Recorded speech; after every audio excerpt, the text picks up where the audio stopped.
my book, Mistaken Identities, is on the premise that we have a false identity, an identity crisis. We're mistaken about how we view ourselves and how we see ourselves, and therefore how we evaluate ourselves when it comes to opportunities or how we handle our problems. And it's a real distorted point of view. And that was me. I mean, I had a real distorted view of me and my past and what I was capable of because of the past. And so once I got all that cleared up, it's the clarity that creates the action. So when you clear up all this junk and you unlearn the things that you were learned or taught to do or how to operate, I was talking to a client today and they said, I never really thought about it.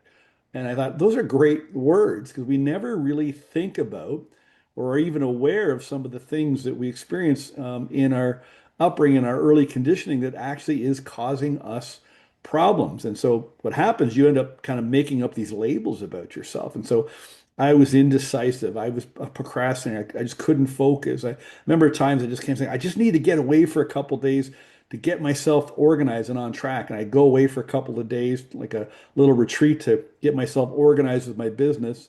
And all I did was confuse myself even more. I never got anything done.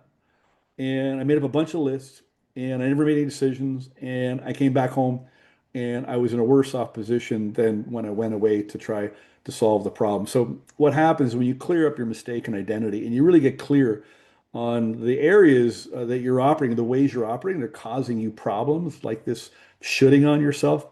That all gets cleared up. Now you've got clear and clean ownership of what you are, in fact, responsible for.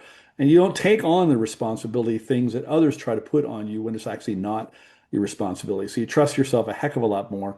And then you move into a state, and now I have a label where I label myself, I'm a very confident action taker. And that is a much better way to operate. I hope this helps.